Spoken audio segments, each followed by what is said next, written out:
di kinchik shot chun di kinchik kantai. So my name is Sam Alexander. I originally grew up in Fort Yukon, but I live here in Fairbanks now. I used to teach at the University of Alaska Fairbanks. I stepped away from that and focused more on language work and learning the language and teaching the language a little bit as well. My traditional language, and that's Gwich'in. And so you might be familiar with probably like Navajo and Apache. Those people, the native people down there in the lower 48, they're relatives of ours up here. Their language is similar to ours, and so that's we say it's a Dene language or Athabascan. You probably heard Dene or Athabascan kind of used interchangeably. Dene is becoming more prominent now. But I grew up in a village north of Fairbanks. It's not on the road system like a lot of our communities, our native communities here in Alaska. There's 229 federally recognized tribes, and a lot of the tribes are not on the road system. And so that means the only way to get there is to fly, or to you know, if there's no ice, you can maybe take a boat or a ferry or something like that. And so my community is not on the road. To get home, I fly or I drive. I have a boat. I drive my boat up to this community called Circle, which is on the Yukon River. And then it's about 160 miles from here. And then I take my boat 70 miles on the river to get to my hometown.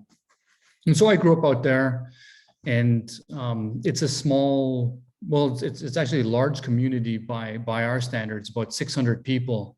And it's a hub community for the interior. And so most of the population is Gwich'in, but some people, there's mix as well. Like myself, I'm mixed. My mother, she's not native, and my father's native. And yeah, you know, growing up, there was a lot of elders around. A lot of people's first language wasn't English, and we grew up, you know, kind of a mix of a traditional lifestyle and Western lifestyle. You know, like I'm real familiar with like Western culture especially through like movies and stuff like that. But I wasn't really familiar with Western like communication styles and stuff like that until I left the village. And so my upbringing was pretty traditional for how we grew up. I lived with an elderly couple at one point in my life. My parents sent me to live with them. They lived in a smaller village of 120 people. And this elderly couple, the old woman didn't speak any English, and the old man, he spoke English, but when they spoke to each other, they only spoke in Gwich'in. And our primary diet was caribou meat. They didn't have running water, so I had to pack water for them and stuff like that. And we had an outhouse. But following all that, I wanted to go to college. And so I went to, I got accepted to, actually I went to the University of Alaska Fairbanks for a year. And then I transferred over to West Point. I went to the United States Military Academy at West Point.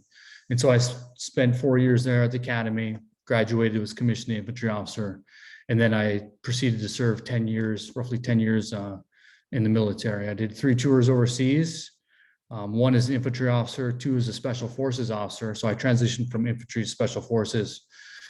And so I was Green Beret. And then I kind of got tired of that, and I wanted to get back to Alaska, and I didn't know how to transition to being a civilian. So it seemed like going to business school is the way to do it. And then so I applied to business school, a couple of business schools, got waitlisted at UVA. So I didn't end up going to UVA, but I got into Dartmouth. And so I went to Tuck, and I graduated in 2014, and I packed up my truck and I drove across the country, and actually went to California for the first time. Went to a wedding in California. It was pretty exciting. Went to California, and then I drove up the coast and made my way back to Alaska, and I've been back here ever since. And so that's kind of been that's my background. And right now well, besides doing language work, so I do quite a bit of language work, and you're probably thinking, well, what the hell does that mean? I interview elders, and I get traditional stories, but also I try to capture a lot of conversational data. There's a lot of lot of the interest in the language from a scholarly kind of perspective, a lot of it has been about the structure of the language and like how a word is made. And so if you're familiar with like maybe, well, you're familiar with, you all know English, you know, and some of you might know other languages, but English is considered an analytic language. And so you have like little pieces, you can have free words that can be strung together. That's not really how my language works. It's called a polysynthetic language. And so our word could be like this long, and it means like a full sentence, just one word. And so it's a lot more challenging to teach it and to capture that information, you know. And so that's a lot of what I do right now.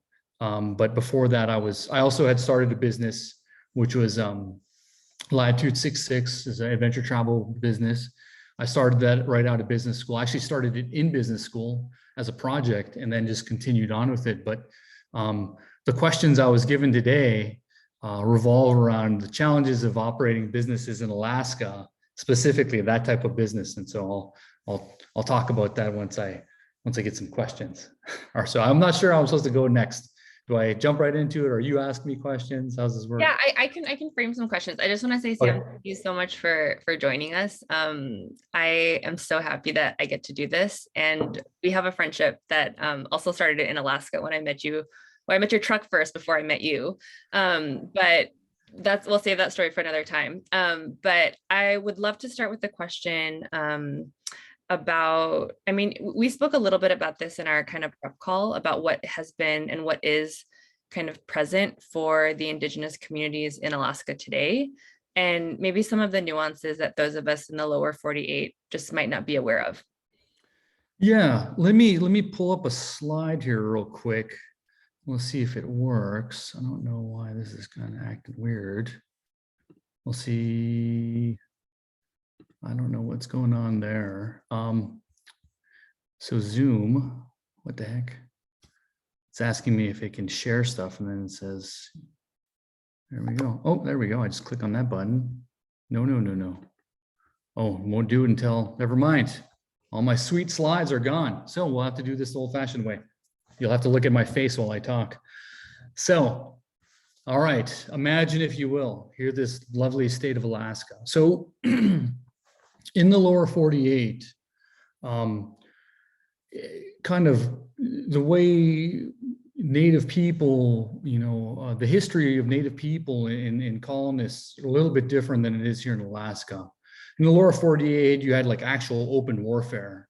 You had open warfare, you had conflict, you had, you know, land dispossession, all these things going on. You had a lot of these treaties made between separate, you know, individual tribes in the United States government. And so the government has this trust relationship with tribes. All right, so this was established, you know, when the US wrote the Constitution, is built into the Constitution. There's this special relationship that tribes have with the US government, and how Native people have this special relationship with the government. It's different than any other people. It's just Native people, and that's it. And so, you know, there's this history of conflict in the lower 48 that didn't quite play out the same way here in Alaska. The conflict we had, what limited conflict there was with the Russians, when the Russians came over and established trading posts and enslaved the Aleut people, and there was a little bit of warfare there, conflict with the Tlingit. But where I grew up, there was never conflict, never direct conflict at all.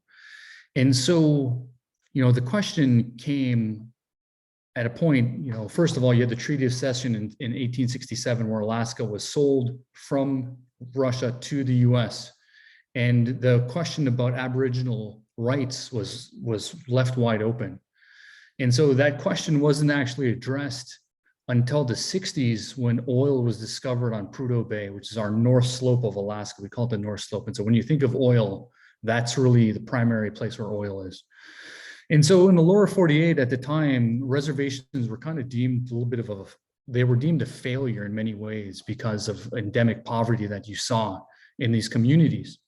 And so Congress said, we need to try something different. And what we're going to do instead is we're going to make these reservations.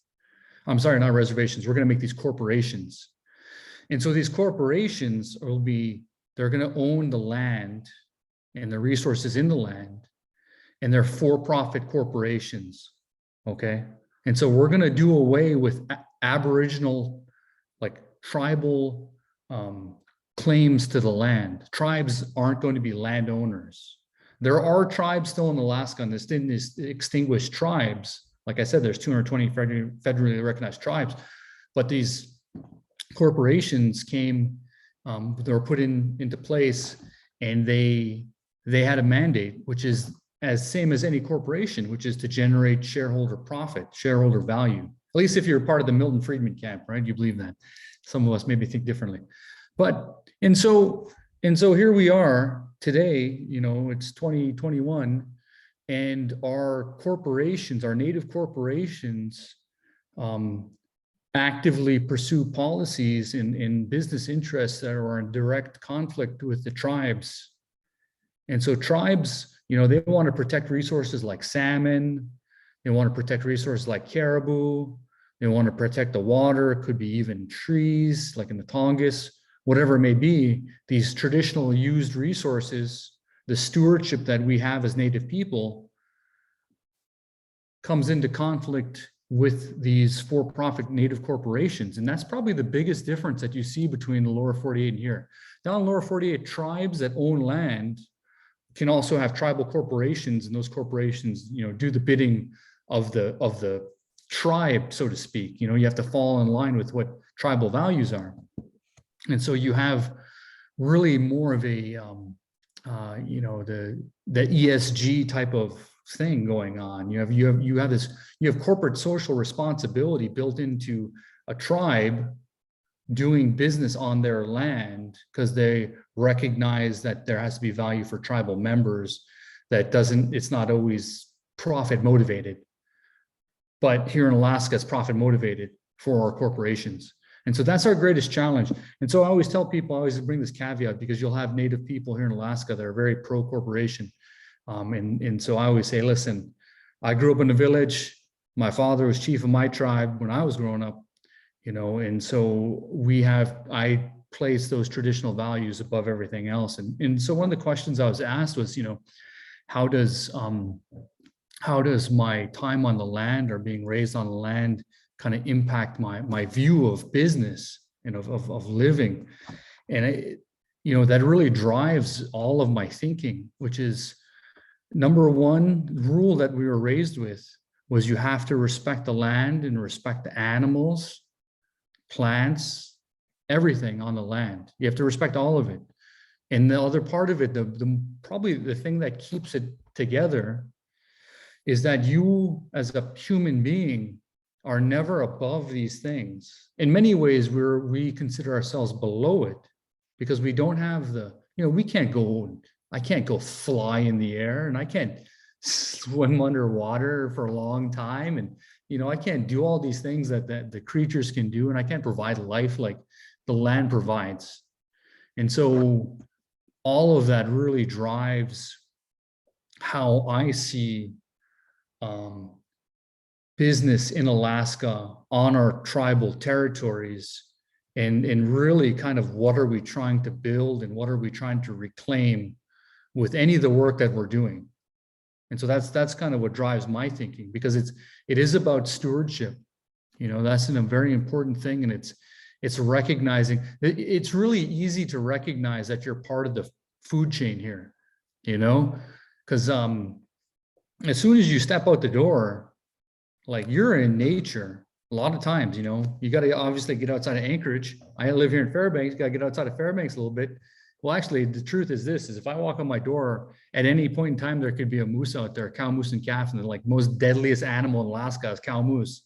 I get stomped out there. So I got to pay attention, you know, I got to pay attention to these things. And so the land, you know, it keeps you humble, and you know that out there, you have to respect it. And it makes sure that you respect it. That's why I like taking people on these trips. When I take people on trips out in the woods in the summertime, nobody ever listens to me. They're like, oh, I go camping all the time. I've been to Yosemite and I've backpacked around. And I'm like, okay, I'm not going to tell you what to do, you know, and just because that's not a native way. We just kind of give you a warning, and then you do whatever you're going to do. It's a different story in the wintertime, though. When it's like 30 below zero, everybody listens. All of a sudden, they're like, because it's like death is like imminent, right? And you feel it. And so you're like, I better listen. And so it changes the conversation. So I like taking people on the wintertime because they listen. Sam, I feel like you've touched on so many of the questions that I wanted to ask you, and maybe this is like a perfect moment to just ask, broadly speaking. You shared about your work as a teacher, community leader, business owner with Latitude 66, a bit about like your journey as a father too, to kind of carry the language tradition on. And I'm just kind of curious for you how all of these things kind of interweave together, and if you also see ways in which other communities can support you and your work and what you're doing. And other communities can be philanthropy, can be impact investors, could maybe be groups like the Lunar Project, where we're trying to organize Asian Americans, right, to be in solidarity with Black and Indigenous folks. So yeah, and I kind of welcome this like back and forth question too, maybe to us as well. Yeah. Yeah, sure. No, that's some good questions. How does it all weave together for me? To me, it all weaves together. Really, it weaves together about who I am as a Native person, you know, and my responsibilities as a Native person. All right. You know, I saw me. I saw this meme recently, and it kind of like this is like kind of this thing kind of, you know, it's good. A good meme sticks out in your mind, at least I think it does. And there's like, you know, the difference between kind of, you know, people that have this kind of individualistic viewpoint versus kind of collective viewpoint. And essentially what it was saying is like, you know, there you can see the difference between people who think that really fight about their rights, and then there's different people who fight about their responsibilities. And I think of it as, you know, I have responsibilities because I've been real fortunate in life. You know, I was trained to be in this position. I was trained, like, you know, it's kind of funny. We don't think about that too much. I think, at least I haven't seen this in, you know, I've seen this in Western society. It's, you know, I've seen a lot of individual type things, but you kind of get to a granular level, maybe in smaller communities or in a community, they do kind of raise up people and train them up to be in a certain position. I was raised up to be in a certain position. You know, for whatever reason, I got kind of selected to do certain types of work, like language work. I was asked to do language work, and I was asked to do some other things. And so it all weaves together, all this work weaves together, going back to what are my responsibilities as a Native person? Well, I got to, you know, my responsibility is like, I have to teach my kids their culture. My wife's not Native. And so I got to make sure that she knows the culture and the language. And then I got to make sure my kids know it, and they got to be part of the community. And so how do I as a father, you know, ensure that my children have a community to be a part of? I got to do that. And part of it is they have to, you know, part of being Gwich'in is knowing how to do Gwich'in things. Speaking the language is one of them. Other part of it's being on the land. You know, other part of it is being trained physically to be able to handle being on the land, the hardships. And so, like, I take my kids walking all the time. My son, the oldest one, is 3, and he can walk, you know, like he'll go walk 3 miles, 4 miles. We walk with snowshoes out in the snow, him and I. He was 2, and he had his own little tiny little snowshoes, you know, but he follows behind me, and we go walk out in the woods and stuff. And so it's constantly training him, you know, so it's my responsibility to train him. Because I was Western educated and I have a good understanding of Western society and communication, I was asked to go out and speak on certain things for my tribe. And so I do that because I understand how to, you know, connect with the audience that's out there and speak to them in a way that they're going to understand. And I also break some rules. I break some Native rules because, we're not supposed to talk about ourselves as traditional people. It's not, you're never supposed to do that. And so like, I do that now because I know that's what's being asked of me, but it's not like what I want to do. You're never supposed to put yourself in the front like that. But I understand that. I understand Western society's kind of expectations with this stuff. And so I can do that. In terms of, the community supporting each other, I was thinking about it. It's such a tough question because I was like, well, how can you, if you're an investor, what do you do as an investor, right? And I was thinking, well, my wife teaches finance here at the university. And so she teaches the students a student investment fund. And so then what do the students do? They look at 10Ks and they look at company 10Ks and they're like doing these valuations on companies. And then they're like, okay, this company is like an undervalued company. I'm going to invest in this company. Bam, making money now. Awesome.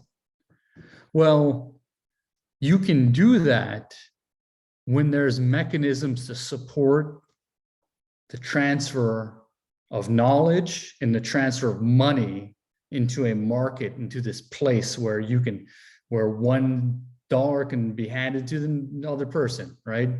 There's a whole mechanism for that to occur. That doesn't exist up here. All right. That doesn't exist with, if you wanted to invest in some native group up here, you're going to work either through tribes don't have the capacity to support that oftentimes.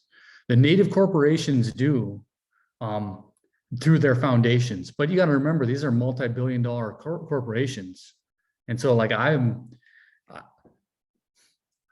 don't like it. I'll just be honest. Like I am not a proponent of supporting these native corporations because I don't think they should exist in the first place, because this is something that Congress has put upon us and is dividing us as Native people. But so how do you invest and how do you, impact, well, the thing is, you got to kind of go back and like, what's the point of any of this investment? What's the point? What are we trying to achieve here? Right? What do you want at the end of the day? What do you want to happen? And like, so why do people go to work? People go to work to meet needs that they have, they got to meet their financial needs. They got these bills to pay. They got to need housing, food, social situations, whatever it may be. The hardest thing for me to understand as a Native person was coming from out there where everything was provided by the land. If you just worked, if I wanted fish, I would take a fish net, throw it in the river, and I'd catch fish, and then I'd eat fish. I eat moose. Me and my hunting partner, we shot 2 moose this fall, right? I wanted to go moose hunting. So him and I went out and we got moose, we got lucky. And so now we're eating moose meat. And so my father and my mom, they needed a house. So they built the house. They went out and got the logs and they set up, they built up a cabin, and then that's what I grew up in. And they don't pay mortgage, and they, own the land that they're on. And so all these things, so now I'm here in Fairbanks and I got to work, and I'm like, why am I doing this? Why am I doing any of this? Like, what's the point of this work? Like, I could literally just go back and live on the land. Literally, I could go back and live on the land, which I like, so I'm just trying to convince my wife of that. She's getting closer and closer every year. She's like, I'm getting tired of living in the city. I don't know about this. I'm like, we could live out in the woods. But it goes back to kind of what I'm saying though, which is, all of the things that I think about for business are how do we support Native people living as they want as Native people? So where are you supporting that? And so that's really what I look at. And so like I started this business, Latitude 66, and the reason I started was because I recognized we had there's not much of an economy in Fort Yukon where I grew up. A lot of it's federal money, state money, kind of, that's it. No real kind of private enterprise. And I kind of over my journey of going through business school and working at a business school and running this business, I realized a couple of things. One of it is that legislation like the Alaska Native Claims Settlement Act, ANCSA, which created these ANCs, separated our tribes from their resources.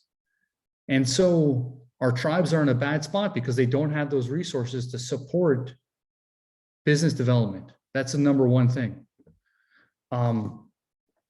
Number two, the state and federal government has regulations.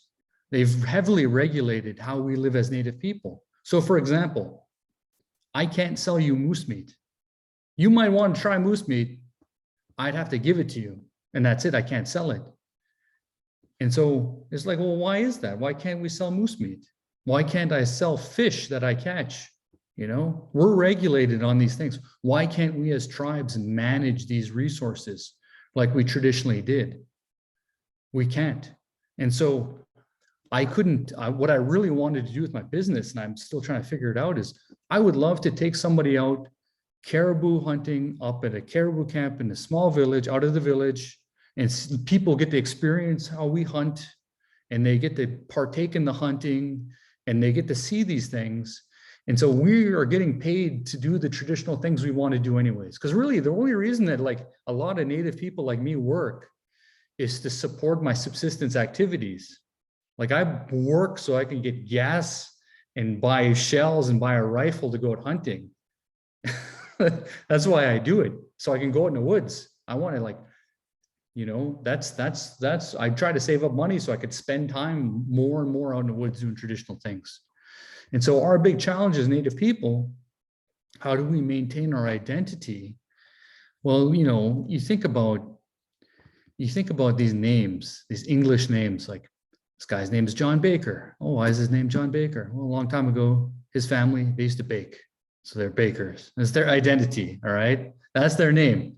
And so the identities are tied up, right, in what you do. And so people, you know, as Native people, our identity is tied up into doing traditional Native things. And so, you know, but we recognize that we have to deal with modern society. And so we have our challenges there. And so as a Native person, the challenge is living in this world. There's 24 hours in a day. I have the same amount of time as you have, but I don't just live in Western society. I also have responsibilities, and I got to live in my Native society. So I kind of did a thing where I, up front in my younger years, spent a lot of my time in a Western society. And now I'm trying to transition over to where my time is spent in my Native society. And that's where a lot of my work comes in. But the original question was, how do we help with that? Part of it is being informed. And so like why I'm here right now is to inform you that conditions in Alaska are different than the lower 48. There's a lot of opportunities in the lower 48, I think, to support Native people in what they're doing that are good traditional activities. There's not as much here in Alaska. There are a couple of things. There's here at the University of Alaska Fairbanks, we have the it's called the Native Alaska Business Leaders Club. It's part of the American Indian Business Leaders Club. So there's a group, and it's education related. It's for high school and college students to learn how to create business plans. And so I was the faculty advisor for that. And then when I stepped aside, one of my former students became the faculty advisor. It's their first year now as faculty advisor. They need financial support. I know that. So American Indian Business Leader, you know, that organization, they need financial support, and they do good work because they're really the only organization that addresses kind of developing this business mindset you need to have. All right. The Native people are going to apply those concepts in their own way and solve Native problems, but they need the support to be able to do that. A lot of these, you know, especially these kids that are on these smaller reservations, they got no funding to be able to travel and to be a part of these clubs. They got, you know, they just don't have much there.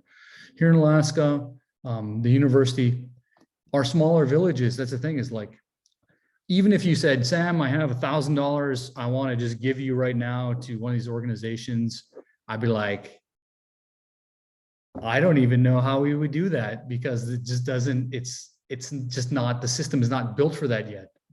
And so the other part of this is, you know, thinking about how do we, as, you know, as this community right here, right now, how do we help create that framework? How do we help create and encourage, the system that's going to allow for investment to occur?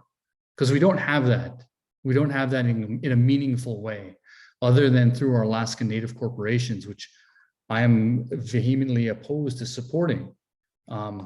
They will tell you that they have a social mission, and if you read any of their literature, they're going to say, yeah, we like, if you take a look at one of them had this where it's like, once ANCSCO is passed, you see this drastic increase in like education, right? These metrics of education, like graduation rates, increase dramatically. What they don't tell you is they have nothing to do with education, and that at the same time, the state of Alaska was sued and lost a lawsuit where they had to provide villages high schools. And so, that's part of the conversation that doesn't come up.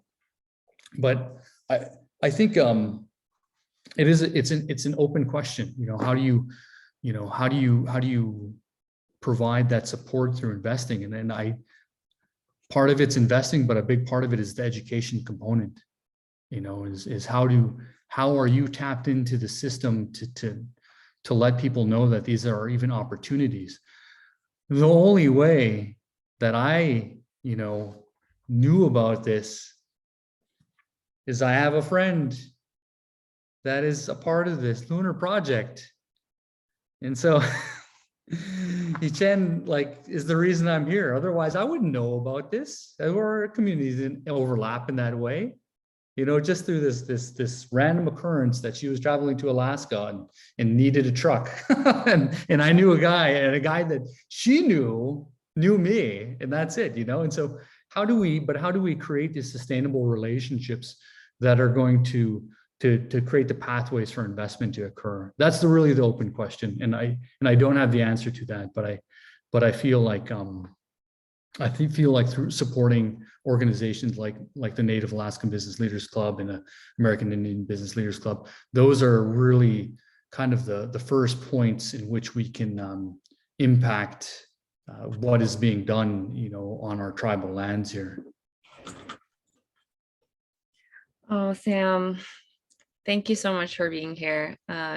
One of the most important thing about the Lunar Project is the relationship building, and starting these conversations and making sure that we're continually in dialogue around ways to support each other is like our cross-cultural power building relationship beginning right now. And I just want to open up right now. In the last 10 minutes, you shared so many amazing insights and stories, and thank you for just telling us about you and your life, and sharing all of that with us here. There's so many facets. And I encourage folks to really unmute and engage and ask any questions that you have. Introduce yourself a little bit too, and maybe share how this has touched you. Kathy, please. I know I have a lot of questions. I'm Kathy, and I'm in Los Angeles, and I work have worked on reparations for Japanese Americans who were incarcerated during World War II. And there's history of Alaskan Japanese and Aleuts, Pribilof Islanders, also being incarcerated by the government.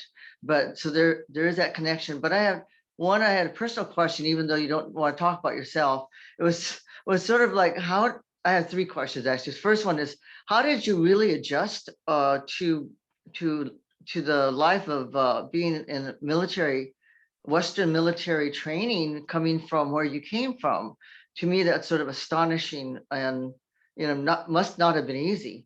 And second is, I don't understand how these corporations, the Native corporations, can't do good. I mean, it's like, and how could they be the way they are and reconcile that with their own being Native values, And I guess third is Little Tokyo, where I am working in Los Angeles.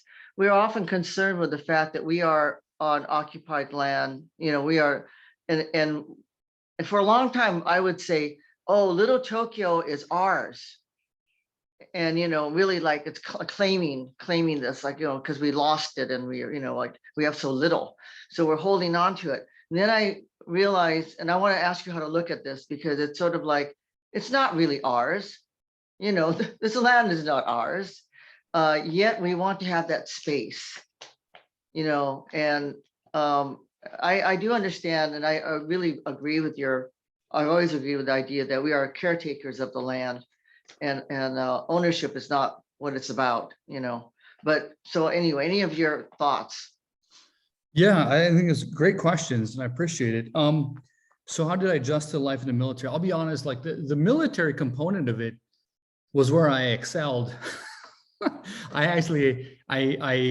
The military piece was where I was best suited. Honestly, I was like trained for that, like being like kind of rough conditions, a lot of deprivation, starvation, you know, the hardship.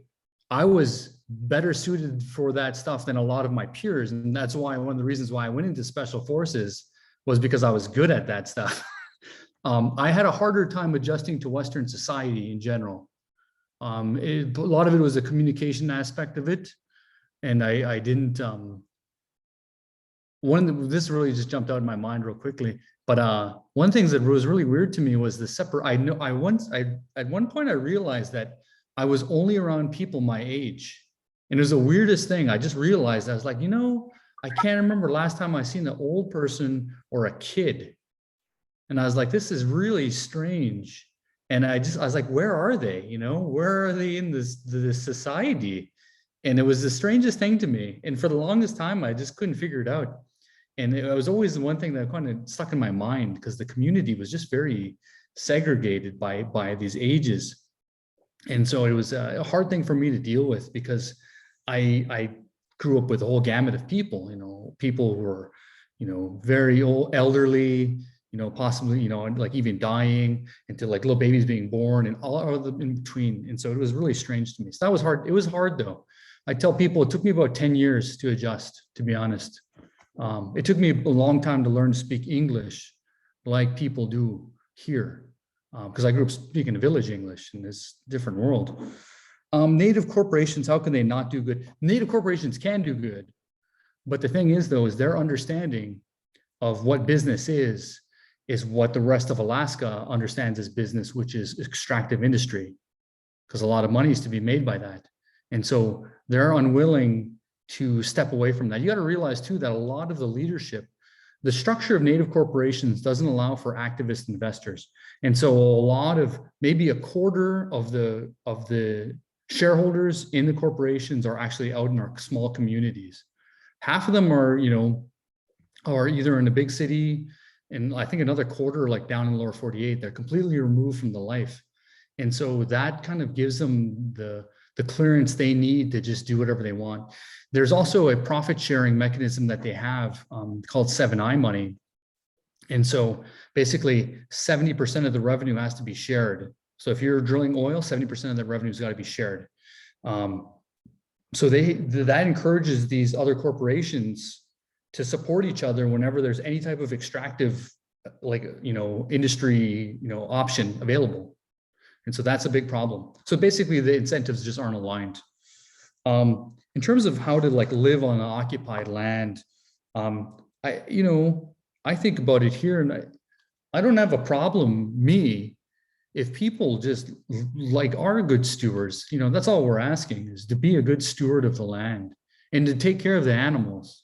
If you can do that, I don't, you know, I think that's the best we can ask for.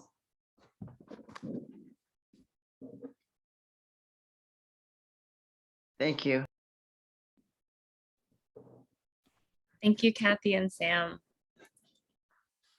Does anyone else want to share?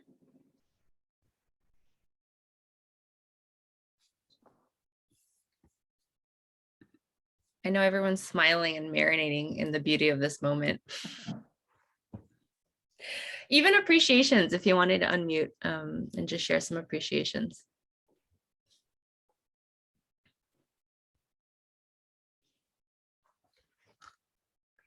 Well, I'm Judy Stagey, and I unfortunately came in late, but I am much appreciative of groups like this. I'm just a retired person sitting in Colorado and interested in saving the land And I really, excuse me, loved what Kathy said, in that this is, I think, one way we can approach the idea of we need to be caretakers of the land and honor who was, who took care of the land for thousands of years. But then her comment, but we want to have space. And that's where we have to work out how we can feel, people can feel that we have space in a place, but we've lost the feel for the land, and we've lost the feel for the heritage from the people. And we've got to get that back. And I think that's one of the things we can work on. You mentioned having space, and I think this is something I'd like to clear up here, which is, Native people, we don't think of the wilderness as wilderness. Like, I don't look at the woods and be like, there's nothing out there. I don't see it that way at all. I don't think of the wilderness as the domain of the fish and game, the animals only, because we are animals too. And we have a place out there, but we need to recognize that we can live with them and be out there without being harmful. That's what you got to find. You got to recognize that. And part of it is not taking more than you need, and also, and you said making space, and it's recognizing they need space, but you can coexist with them in a way that's not, that, and you can do it in a way that's mutually beneficial. You really can. You can, we did it for a long time, thousands of years of living. Still, people live like that in the villages where they're living out there. If you were to go and fly out to my village, you'd fly for 140 miles and you'd see nothing but wilderness. You'd see nothing but woods. But to us, that's where we live. We go out there, and all those places, we know the lakes and the hills and the mountains and where the animals are and what they're doing. And so we have that relationship, and it is possible to have that. And you just got to say to yourself, well, what do I value more? Do I value certain conveniences of life, or do I value life itself?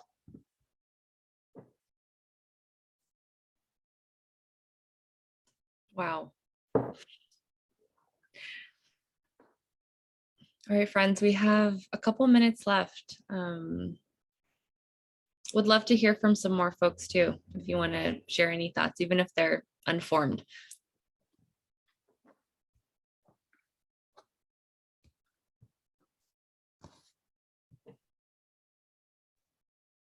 Well, I would just say thank you, Sam. This was really, oh, sorry, Tina. No, go ahead, Alex. This was just so great. And I love not only hearing your story, but also the way you tell your story that helps me to understand differently. And I really appreciate that. One thing I wrote down that I really just want to figure out how to keep noodling on is you talked about creating sustainable relationships as a way of opening pathways for investments to occur, right?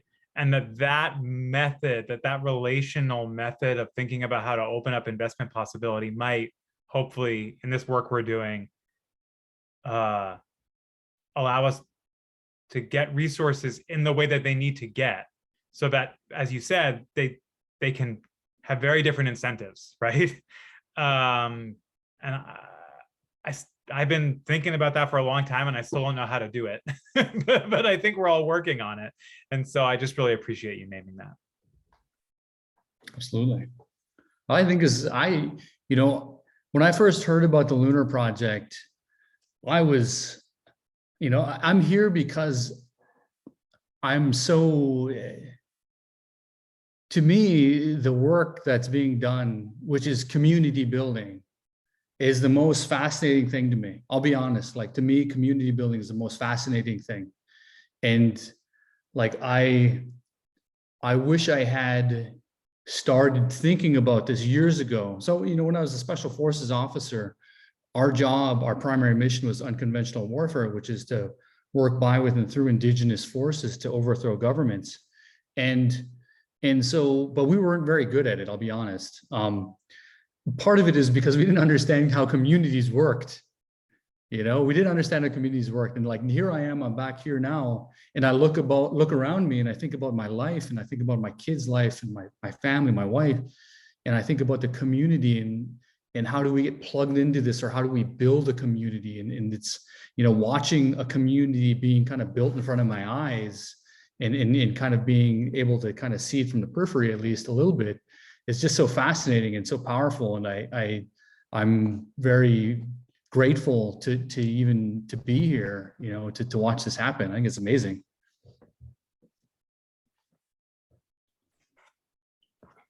This has been amazing. We're at time, but I honestly think we could all just, we wish we were kind of at a dinner and the fire is just like sparkling and we're all just having some hot cider and can talk into the night. It really does feel like this, at least for me, and I'm sure for other folks here as well. But can we all maybe just unmute and just show Sam some love for being here and joining us, and sharing his story with us? Thank you, Sam. Thank you. So Thank much. you. Thank you. Thank you for joining us. I'm going to share in a follow-up email with folks on this group. Some folks, I don't have your emails. So I don't know if however you heard about this, if you could drop your emails in the chat if you want to hear. I'm going to circulate some of the links to the organizations that Sam mentioned. And I know this is not going to be the last of our conversations, but we really commit to being in dialogue and in conversation to think about how we can all mutually support a Indigenous-centered investment framework that you all lead and can guide us on how we can plug in. So I think that is the commitment from hopefully everyone in this group. Yeah. That's awesome. Well, thanks for having me here. And it's been an incredible experience, and I'm just glad to be kind of, part of the conversation. Masicho. Thank you. Thank you, Sam. Take care, everyone. Thank you. Bye. See everybody.